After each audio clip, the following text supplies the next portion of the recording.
will also be recording today's session so that give me about till tomorrow. I'm going to host the video online along with any helpful links regarding today's session, and you'll all get that via email. So sorry, Bridget, go ahead, do your presentation. Okay, thanks a lot, Vanessa.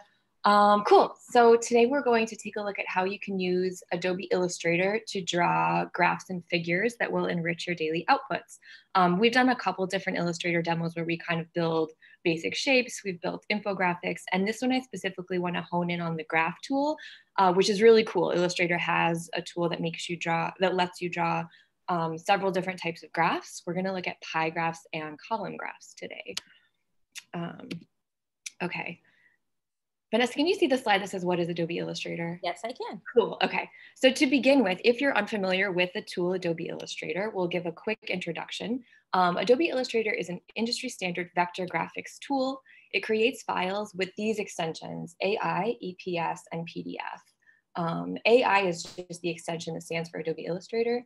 EPS stands for encapsulated something. I'm going to verify that. It's basically a file type created by Adobe in the 1990s, meant to store this specific kind of vector graphic that Adobe Illustrator creates.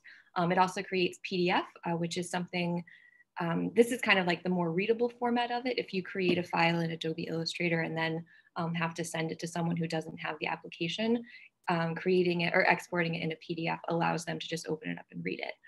And everything in Adobe can be exported to a JPEG or a PNG also, which we're going to talk about in a second. So what do we mean when we say vector-based? Vector-based art is resolution independent, which just means that it's different from a bitmap or a raster-based graphic, which is a JPEG, a TIFF, a PNG. Those sorts of images are plotted as pixels on a grid. And when they get really big or really small, they lose their resolution, which means that they're not as clear, they get a little fuzzy. Vector-based art is created differently. It's kind of a more mathematical thing. You're just drawing lines on a grid, basically, which means that you can size vector-based art as large or as small as you need, and it's going to maintain its resolution. That means it's great for billboards, it's great for business cards. It is oftentimes a preferable format on the part of publications because they know if you send them an image that's been created that's vector-based, which means it has one of these extensions, they can put it in their format and not have to worry about losing resolution. Okay, so isn't that lovely? The first thing we have to do today in order to draw pie graphs and column graphs is to come up with sort of an informal data set. So I thought what we could use today is a very informal leaf peeping appreciation study. And we're going to kind of just pretend that we've been out walking for the past week, observing different colors of trees in our neighborhood. And we're using all of that quantifiable data to create graphs to depict what we've seen. And with that data, which I'm going to show you in just a second, we're going to look at how to create a single pie graph, a multiple pie graph, and a bar graph. So without further ado, I'm going to escape out of this PowerPoint and pull up my data set so I can just show you what we're kind of working with. Okay, so can everyone see Vanessa? Can you see the Excel data sheet right now? Yep. Okay, excellent. This is the data that we're going to work with today to build a couple pie graphs. So I'll just walk you through this very hypothetical data collection. Let's pretend that Wednesday through Sunday involved going out collecting these numbers, walking around recording the number of red trees I saw, yellow trees I saw, and orange trees I saw. And then tracking that for a number of days so that we have a couple different totals to work with. First is the total of red trees that we're seeing at the end of this observation period, and yellow and orange. And then we also have kind of like the total number of trees seen on Wednesday, et cetera, et cetera. But basically we just have some numbers to work with so I can show you how you're going to use a data set like this to create a couple different kinds of graphs in Illustrator. I'm going to stop sharing this and go into Adobe. Just one moment while I pull that up. Okay, Vanessa, can you see my Adobe Illustrator Yep, looks good. Okay, cool. So I know this looks kind of complex at the moment, but let me break it down for you just a little bit in case you're unfamiliar with Adobe Illustrator and have never seen this setup before. So what you're looking at right now is if you were to open the application Adobe Illustrator, it would bring up kind of a workbook like this where you've got your tools on the left-hand side, and then a bunch of things on the top menu that are letting you customize what you're drawing. This has been, I've already gotten in here and set it up with a bunch of different artboards, but just for the heck of it, let me show you what it looks like when you start fresh in Illustrator. You just go to File New, like as if you were opening a file in Microsoft Word. It's gonna have some presets the same way as in Microsoft Word. This right now is set to open up an 8 by 11 inch portrait-oriented document. Click Create, and here's what your screen would look like. What I've done on the one that I've sort of started setting up is played around with the Artboard tool, which lets you draw out multiple different artboards, which is the white thing that you're looking at. So what I did was go over to my tool menu and I went down to this one that says Artboard tool and click select. And now you can see I've got this blue dotted line around the object that I've selected. And when that's selected, you can either play around with the size of the one you've already created, or you can draw out additional white drawing spaces. And something important to note, which I'll look at later, is if you have a couple of these artboards going in your new Adobe Illustrator file, anything you create on an individual artboard can be exported as its own kind of individual JPEG or PNG or PDF, which I'm going to show you how to do at the end of this lesson. Let me pause right now and ask, are there any questions so far about getting into Illustrator and getting it set up? Not yet. There's a question from Avelino, but I'll respond to that question. Okay. Yes, you know what? I didn't go over how to actually download Creative Cloud, so we can talk about that at the end too in questions, which I know, yeah. Okay. Okay, so let's go back over. And this is what I'm going to show you how to make a single pie graph. For the purpose of this lesson, I'm going to delete out what I've already done so that we can go from scratch. So on my tool bar, I have a couple different selection tools, line tools, object tools, which we discussed in a different lesson. And there is also the column graph tool. So this column graph tool, I'll point out, has a little arrow in the lower right-hand corner. If a tool has that little arrow, it means that if you were to click on it, there are a couple different tools buried beneath that one on top. So not only can you draw a column graph with this, but you can also draw a pie graph, and that's what we're going to start with. So once I've got the pie graph tool selected, you can see I've got this little crosshatch cursor, and I can draw out an area on my screen. And it has given me both this sort of the beginnings of a pie graph and a little data table. So the data table is where I'm going to enter in the numbers that I showed you before from our leaf peeping appreciation study. Let me go into this. The first single pie graph I want to draw for you is just going to be a record of the totals.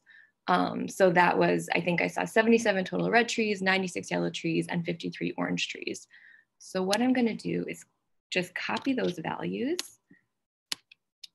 come back over to my table, and copy them in. If I were, let me just show you what happens. So if I just pop in these numbers and click this check mark that says apply, you can see that it's created a little graph for me. It doesn't break down the percentages, but it has broken this up into the values that we've entered. What I would actually like to do is have Illustrator create a legend for me. So to do that, I just need to leave this top left-hand cell blank. So let me, and I have to enter in the top row of cells, the values that I want captured in the legend. So let me go ahead and grab that again, click on my object, and we're gonna copy that in right here. We'll leave this blank. Now let's see what happens when I click the apply. Oh, good, it's given me, this one actually put the labels inside of the pie wedges, which I kind of didn't know it was gonna do that. I wanna go to, okay, so that's one way to do that. Let's also click on, I'm gonna close out of this data set for a second, go to object and go to graph type. And this shows me a couple different options that you have when you're creating the graph. So as you can see right now, I've got the pie graph selected. And for the legend, it has selected legends in wedges. So when I entered in those values in the data table and clicked apply, it went ahead and labeled, it created the legend for me and it labeled the actual wedges itself. Let's say I want to have, as in my examples, I want the legend kind of outside the graph to the right. Let me just click standard legend and it created a separate little table. Okay, so the size is kind of strange. I want to definitely get in here and customize the graph a little. I want to change my colors. How do I do that? So to do that, I'm going to have to ungroup this pie graph. What Illustrator has created right now is an object where everything is grouped together. And in order to get in and kind of modify the individual components, I have to break it apart, which means I have to ungroup it. So one thing you want to make sure to do, if you want to continue to work with the data set on a graph you're making, go ahead and I'm going to click this object. So I have the black select tool held down. I'm selecting the object. I'm holding down the Alt key, and that allows me to duplicate this graph. And what that does is it's drawing out a graph that is going to have the data table connected to it and kind of preserved, because you'll see something that happens when I go in and ungroup this object, which I will do right now. You'll see the warning sign that says this selection contains a graph. After a graph is ungrouped, you'll no longer be able to access its graph style or data or change its graph designs. So that means, like, at the moment, if I wanted to go back in and play with the data, where I would just go to object graph data, it's got it all saved for me. But once I ungroup this as an object, I'm going to lose that ability. However, since we duplicated the shape here, you still have the ability to get into this identical object and look at the data again. So let's go ahead, objects ungroup. Yes, that's fine. And now you can see I can kind of change the size. I can move it around. I'm just holding the shift key here to constrain proportions while I change the size of the graph. And this gave me an extra little symbol. I want to delete that from the legend. The white arrow allows you to select individual components of the graph. So if you can see with the black, I can kind of just select everything. The white arrow, I can select these individual wedges. I actually want to get rid of this shape. And I want to begin playing with the colors that we have on the pie graph. So let's start with, you can see I've kind of already done it on this pie graph to the right to show you an example. But I want to change the colors of the keys. So one kind of cute thing that I just discovered when I was working on this in Illustrator is that it has some pre-built swatches and symbol libraries for nature foliage, which lined up really well with my goals today. To get to that though, I'll show you, you're just gonna go up to Window, and this pulls down a whole menu of different libraries you can pull up, and they'll appear as little like free floating windows, swatch panels on your Illustrator workboard. To get to the ones I found, I went to Swatch Libraries. And here you've got this whole list, this whole menu of different color swatches that Adobe Illustrator has built into it. And I believe I found this under, there's a nature category and there's a foliage category. And that's what I had pulled up right there. Just went away because I already have it up. Nature, foliage, cool. So now I have this fun little window, these different palettes that Illustrator has already built to kind of help represent what I'm trying to draw. And it also has patterns, which is fun too, nature foliage patterns. So let's go ahead and start applying some of these swatches to the shapes we have on the board. Let's start by, we'll do the legend first because that's going to help us stay organized. Let's say I want to change the color of this legend. I'm going to select it with the white select tool, go over to orange and fill it in. And then I'll do the same thing to the corresponding shape. And let's kind of just go through and make all of them. I think I will also, I want to get rid of the stroke around this object. So you can see up at the top of my screen, I have a whole bunch of these commands to change the characteristics of the shape I have selected. Stroke is what Adobe Illustrator calls the outline of the shape. And then you can see next to it has this value of 0.5 points. If I reduce this to 0, all of a sudden I've got no stroke around that shape, which is what I want. And I'm gonna also change that to the yellow. And red, I'll change that to the red. I'm gonna get rid of the stroke. And yeah, we're getting closer to what I want. On the graph to the right, I also added in this pattern. So let's go ahead, I'll show you how I did that. I just select the shape with the white selection tool, go over to my pattern menu, select the pattern, and it fills that in too. And we'll do the same thing for that key. Cute, it's coming along. What if I want to change the appearance of the text in the legend? So to do that, I can click on this and also select the type tool. And that is a tool that kind of lets you isolate and manipulate the text on your board. I'm just gonna select this, as if I were working in a Microsoft Word document. And then I'll go up to the top of my screen and you can see there's this word character with an underline on it. If I click on this, it pulls up a character menu where I can select different fonts. I can select if it's going to be regular, bold, light, or italic, and I can change the size. So let's actually just bump this down to maybe like 11, 1898 sans, that's the Weill Cornell font, so I can leave it like that. But you know what? Maybe I actually want to make this orange too. Nice. And we'll go ahead, make sure this is the color that we want. And that is how you change, real simply, the color of the swatch and stroke of an object in a pie graph, and also how you change the size and color of the characters. Before I go on, any questions so far about how to create the pie graph and kind of play with the components? Not yet, Bridget. You can continue to the next part if you want. Okay, let's keep going. All right, so in the pie graph tool, you can also make a bubble graph, which is kind of similar, but instead of having the pie represented as different slices, you've got different little bubbles representing the values.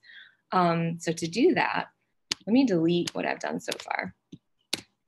And we're actually going to go back to this pie chart that I copied earlier. And I did that because I want to use the same data to create the bubble graph. So I'm going to drag this onto the artboard that I want to work with.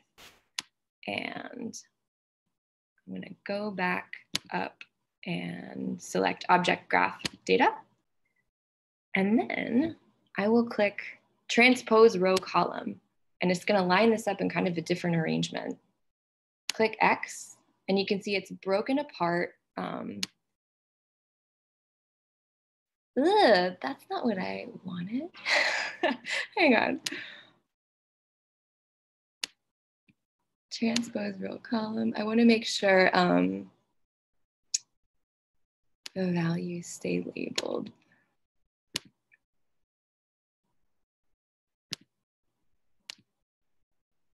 One second, guys, because I was playing around with settings earlier.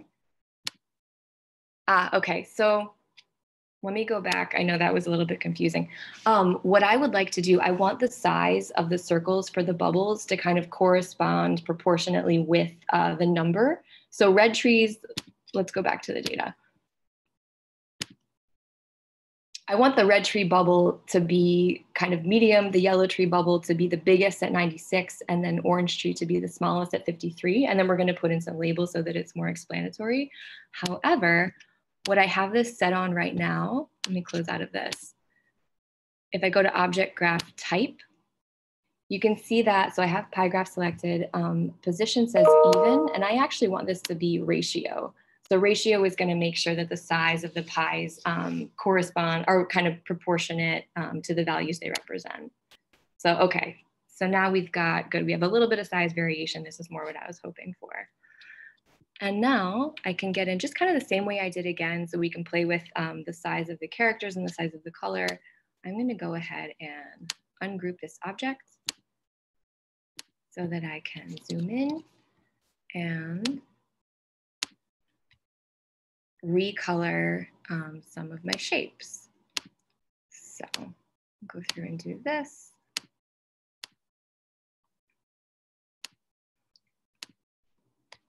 Get rid of some strokes.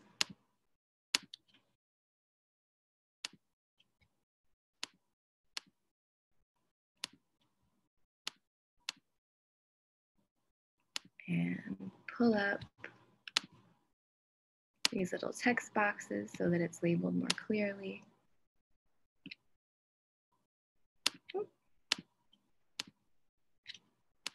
I will show you another important tool, which is the Edit Undo key. The command is this Command and Z if you're on a Mac, and that is going to back up your next step. You're going to get real familiar with Edit Undo because everybody uses it. All right. So let's say also that now I want to add in some numerical values to this. Like I just want to say that this red tree bubble represents that I saw 77 total red trees. This, again, we're going to do using the type tool. So I'm going to go over to the menu, select the type tool, and just draw out a text box and fill that in with 77. And then let's kind of make this more readable. So I will adjust the size to 16, adjust the color to maybe something that will show a nice contrast on the red, so like that light mint. And then you've got a quick way to add in the value. You can play around with how that looks. Any questions? I know that was a little confusing, but any questions on how we use that same pie graph data to make the bubble graph? I don't see any yet, Bridget. If you want to keep going, I'll just keep monitoring the chat. Sounds good. So let's move through and I will show you how to do multiple pie graphs. We're basically doing it the same way as the single. It's just that you're going to use you're going to fill in more of the data points so that it gives you a couple different pie graphs. So let's go down to the graph tool and we have pie graph tool selected. Draw out an area where you're going to create the pie graph. And then I want to go back to my Microsoft Excel data set, and I'm just going to copy in all of the data points that we found. Okay, so you can see I've got all the values populated. The top row has the label for the color of the trees, and then the left column has the kind of like a unit label. So the day that I saw, the day that we observed that number. And we've left that upper left-hand cell blank so that Illustrator will create a legend. So let's go ahead and click X to apply. And cool, it's drawn out all these different size pie graphs with the corresponding days, and it's created a legend to the right. So again, to change the font and to change the color, we would just go through the same steps as we did before. I will show you here, it's kind of a matter of taste. This, because we have in the graph type, I've selected ratio for the way that it displays the bubbles in the pie graph. You can see now the size of the pie graph kind of corresponds to the number that of data points observed. So Wednesday, that circle for Wednesday is the biggest because that was when the highest number of trees were observed in our pretend leaf peeping appreciation study. If I wanted to make them all the same, like in the example here, I would just go, I'm going to close, first you have to close out of the data table, go up to object type, and change this back to even. And now they'll all be the same size. So again, once I'm kind of satisfied with the data as is in there, I can go to object ungroup, select yes, we're going to lose that data set. And then we can go about the business of playing with all the colors, which I can get into, but I think instead I'm going to move forward into drawing a bar graph so you can kind of see how that works. But the steps are the same. Now that you've got that pie graph created and ungrouped, you're just going to use this white direct selection arrow to select multiple components and then kind of apply some of your swatches, designs, and different type. So let's go ahead and use that similar data set to draw a bar graph. So I'm going to go to the tool menu, click on the graph tool, and then hold it down so that it displays all the different types of graphs I can draw with this tool. And let's select column, draw out the area. And then you can see it so created just an outline of what we're going to fill in. It's got one bar, but I'm going to put in the same exact data that we used to create the pie graph. Click apply. And there we go, bar graph with our legend created. But it definitely needs some work. You can see the labels at the bottom are kind of running into each other. Just keep in mind that Illustrator will create the graph, but you're always going to have to do a little bit of the legwork to play with the aesthetics of it. So let's, using the black key, I'll select the object. I'm going to ungroup this again. Change the size so that it kind of fits on the artboard. And then I want to make sure that these labels all fit in the legend. So I'll go to the type tool. And I believe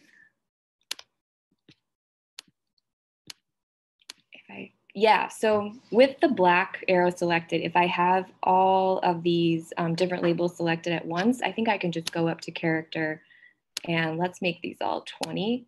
And it should just apply across all of them, that 20-point font size, which looks much better. And similarly to how we changed the colors in the pie graph, I can isolate these different columns and apply different swatches to the columns themselves. So let's just go through that to see how it's done. We'll make this medium gray is turning to orange. I want to make sure I select every dark gray. I want to turn from dark gray to orange. I can select this here. If I hold down the shift, it lets you multi-select different objects and kind of apply that new swatch color to all of the columns that you want to. And let's do the same with yellow.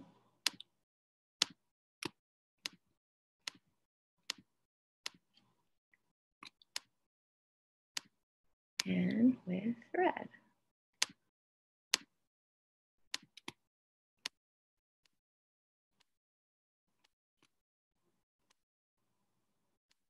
All right, not bad. Any questions so far about creating a bar graph? There wasn't any about creating a bar graph, Bridget, but we did get a couple of questions. I think you answered the one for Andy, but just maybe it might be helpful for the rest of the group. For the bubble graph, is there a way to make the bubbles proportionate based on values? I think you were doing that with the ratio, correct? Yes, proportionate based on values. So meaning what exactly? Oh, basically, the bigger the numbers, the bigger the bubble gets. That's exactly what that means. Yeah, if you have ratio selected, it means the bigger the value, the bigger the bubble. And then there's a question from Yuan Shan. I hope I said that correctly. Please forgive me if I didn't. But she was asking if you can directly import data from Excel. And I did put a guide in the chat if anyone is interested. Bridget's working with a really small data set, so she is typing it directly into Excel. But if you have a larger data set, it might be helpful to convert it into your Excel file to a CSV, so it doesn't have all the formatting. And then I put in the chat how you can import the data into Illustrator so that you can, you know, use it and manipulate it to make any kinds of charts that you need to. Cool. Yeah, thanks, Vanessa. That's exactly right. There's the answer is yes, you can definitely import it, but it takes, as Vanessa was saying, a little bit of finesse to get it from Excel into Illustrator. One thing too I want to mention before we move on the multiple pie graph here that I've created. So it does create for me the multiple pie graphs that show like the wedges are proportionate, but it doesn't, I don't think there's a way to actually have Illustrator create for you the percentages. So these I just kind of had to look at the data and crunch the numbers and say of the total trees observed on Wednesday, 26% were red, 33% were yellow, 40% were orange. This was all kind of manual, just so you know. I actually don't think there's a way to have Illustrator automatically do it. That's something you'll just kind of do the math on your own and create the labels. Anything else before I have one more cute trick to show you? You can go ahead. I don't see anything else in the chat.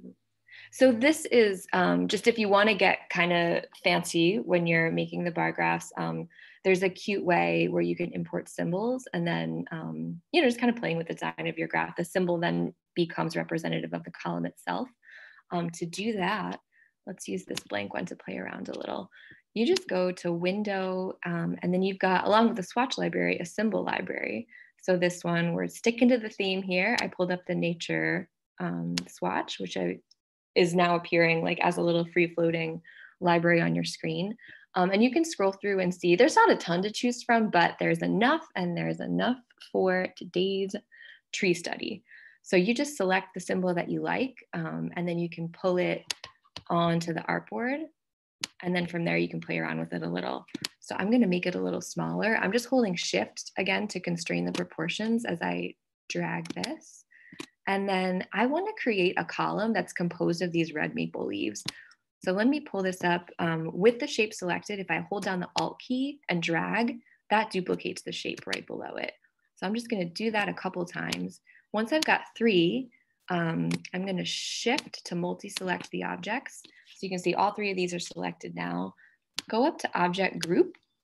And now you've just made one object out of the 3 different maple leaves.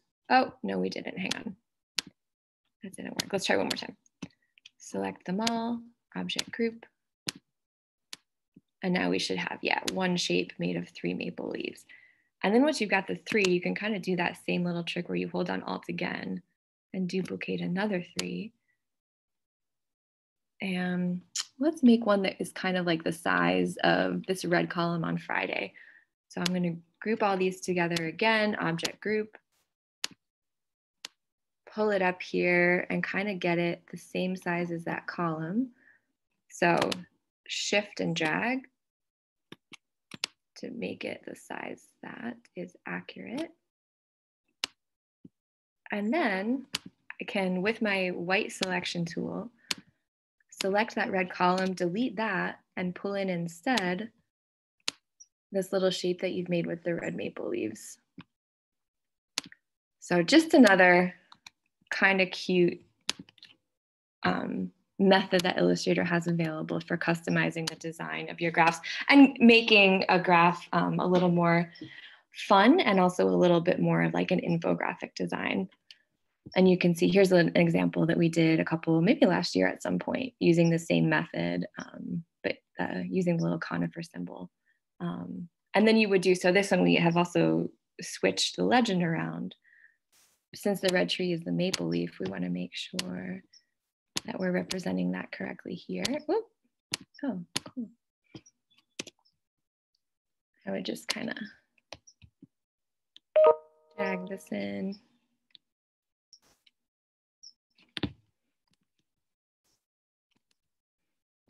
We'll do the same sort of thing.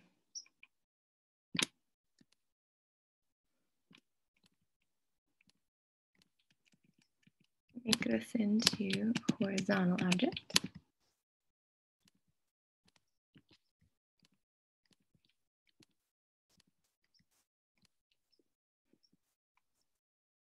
And play with the size.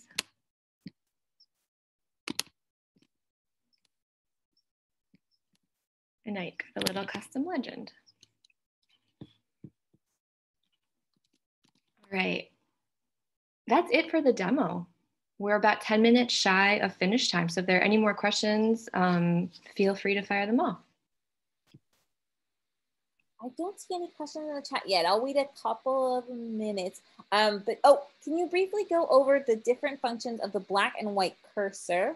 Yes, great question. It's a question, so I'll let you do that one first. Okay, cool. Yeah, that's a great question. And that I will say too, the more you use Illustrator, the better you get at figuring out which one you need to do. But basically, so the black arrow, they call it the selection tool. The white arrow, they refer to as the direct selection tool. The way to think of it, the black arrow kind of just lets you select objects en masse, I guess. And the white arrow tool lets you isolate a little bit more and you can select kind of smaller components. But let me go through a couple like demonstrations of that. So with the black arrow selected, so see how when I click that, I just get a box around the whole thing. And then I can kind of play with like the size of the whole object. So it selects everything at once. But if I move over to my white arrow, then I'm getting into these individual little shapes. I can do more examples of that. Did that help, or do we want to look at that a little bit more? There was a second part to that, also how each functions in relation to grouping and ungrouping objects. Yeah. Okay. I mean, I guess it is a hard thing to describe because it's also an option kind of in InDesign, which is a layout tool that some of you may be familiar with it. But essentially the black arrow just lets you pick like an entire one go selection. And then the white arrow lets you kind of like pick out the pieces of that entire composite. And then when you ungroup things, the white arrow kind of helps you like move those pieces apart. I don't know if you want to explain it, if that helped Bridget at all. Yeah, no, that's good. Right, and that it's helpful to know too that once you kind of figure out how to do that in Illustrator, it's going to transfer over to InDesign because it's the same concept. But we'll just look at this one more time. So I just drew out 3 different rectangles. Right now they're 3 different shapes. If I want to make them all one shape, I would select it with the black select arrow, select one, hold down shift, hold down the other one, click on the other one. So we've got a blue box around all of these. Object group is what lets me make this one object. So now when I move this around, it's treating it like just one thing.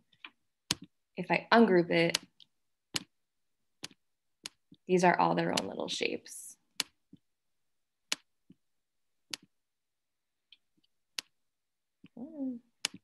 Hopefully, Mohammed, that helps. But if you need, if you have like another follow-up question, okay, perfect, thank you. And we've got, in the email I'll send out after this, there's a link to an Adobe Illustrator, like that describes all the different tools on the toolbar. So it'll hopefully have a better description maybe than I'm giving of what each tool does. We did have another question, and I think you were going to get into this too, about if you don't have Illustrator, or rather, if you don't have Creative Cloud, which Illustrator is a part of, how can you request it? Oh yeah, okay. So you are going to go to, let me go to the website. You're actually going to fill out a request form. And Vanessa, stop me if I'm wrong because it changes every couple months, but you're still filling out a request form on its.y or on my help desk, right?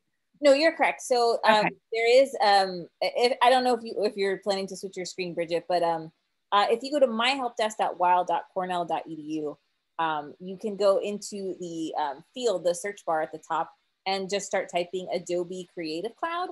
And then there is a form that shows up. It's Adobe Creative Cloud request form. And you can basically fill out the form and submit it. And you would just choose whether you are a faculty, staff, or student. And then it goes through a review process. And then, you know, if you're determined that you are a Weill Cornell employee, and you have to provide a business justification for using it. So if you're a researcher and saying, hey, I need to use Illustrator and whatever other tools in the suite of Creative Cloud, which includes like Photoshop and InDesign and a bunch of other tools that may be helpful. There's also video editing. And you just say, I need it to create graphs for research or things like that. You know, our team reviews it and then provides the licenses with the instructions on how to set it up on your computer. And then you would have access to not only Illustrator, but everything that's included in the suite, which is, I want to say like over a dozen applications. It's quite robust, let's put it that way. There's also, before I transition away, there's one more very important thing I wanted to show you that I forgot, which is how do I get something that I drew in Adobe Illustrator and turn it into a JPEG or a TIFF? Like, let's say I drew all these and now I want to send this bar graph to Vanessa so that she can take a look at it, but she doesn't have Illustrator.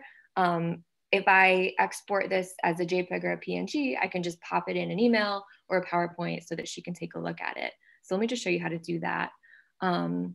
With Illustrator open, I'm going to go up to File, Export, Export As. Oh, hang on, back up. First, I need to know which artboard I'm exporting. So let's select that artboard tool again, and you can see there's a little gray window in the upper left-hand corner of every artboard with numbers in it. Pay attention to that first number, because if you want to export by range, you're going to specify using like 04, 05, 06, 08. So I want to send her, I think my favorite right now is this multiple pie graph, which is number 5. I'm going to go up to File, go up to Export, Export As. And I'm going to, PNG is good for me. That means it's going to have, PNG will have a transparent background. JPEG will have a white background. So kind of depending on where you want to put it, you can switch between those. Let's do JPEG so it has a white background. Then I'm gonna select use artboards, range 5, that's the one I want. Let's label this multiple pie graphs, trees, and just click export. And then you can specify the color model you want, resolution we want to keep on high, that 300 ppi like we talked about. Just click OK. And then it will save it to the folder that you saved it to. So now let's go back and just make sure that looks the way we want it to. So I'm going into my, you can't see because I'm not sharing the screen, but I'm going into my folder where it got exported to. And let me share this so you can see actually.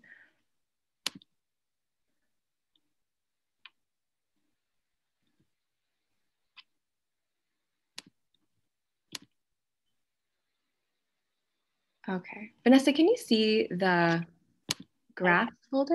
Yes, I do. You do? Okay, good. I can't tell on my end what is actually popping up. Okay, cool. So, and now can you see it just pulled up the JPEG that we exported? Yep. Okay, good. So now this is saved as a file in your documents, and I could put this in an email. I could put it in a PowerPoint. A couple of questions came up. Daniel asked, could you put the wildcornell.edu link? I think you're I think you might be referring to my help desk link. Yes, I will share that with everybody in the follow-up email so that you have the request form if you need to request a copy of the Creative Cloud license. I'll make sure everybody has that after the session with the recording and all the other helpful links.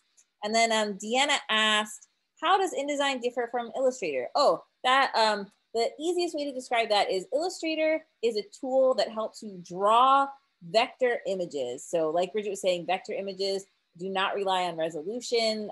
They're just images that if you expand them to the size of a building or shrink them down to the size of a quarter, you know, the sharpness stays the same and it looks great, but it's specifically a drawing tool. InDesign is a layout tool. So if you wanted to create a publication, like a magazine, a flyer, you know, a book, anything, you would basically just design it in InDesign. But what's great about InDesign and Illustrator and Photoshop and all these tools is that they kind of work together. So if I was creating a publication and I said, Bridget, can you create some graphs for me? She would do them in Illustrator, maybe even in Photoshop, and send them to me. And then I would pull up those images and files in InDesign and kind of just place them on a page. So that's what InDesign does. It's kind of a layout placement tool. And hopefully that helps answer your question, Deanna. If you guys are interested in InDesign, I do have a recording of that from a previous session. So I can always add that to the follow-up email. And then you guys can take a look at how that works a little bit. And if you have other questions about InDesign, you know, I'm happy to answer. And Bridget has also used InDesign as well. So we're pretty well-versed in that. I think that might have been all the questions. Thank you to those who filled out the poll. We do have a poll up about, you know, how you felt about today's session. It does help us, you know, improve upon our future sessions. So if you could take a minute to fill that out before you exit the session, that would be great. Bridget, is there anything else you wanted to add before we ended today's session? No, thanks so much everyone for stopping by. I'm going to send out a follow-up email with links and resources, including a guide from Adobe on creating graphs. And please don't be shy if you want kind of a one-on-one tutorial to go over this again. Definitely happy to do that too. So just reply to me after I send that follow-up email today. Alrighty. And if, again, guys, if you give me like about a day, so tomorrow I should have the recording up and running. And I'll make sure that everyone gets access to the resources that Bridget talked about in the video. And you can just kind of, you know, feel free to look at it again if you need help, or even share it with your colleagues so that, you know, if you all want to start using Illustrator, you can all be on the same page and start using it. But other than that, thank you guys so much for joining us. And we look forward to having another TechTuesday session with you guys. Thanks so much. Have a great rest of your day.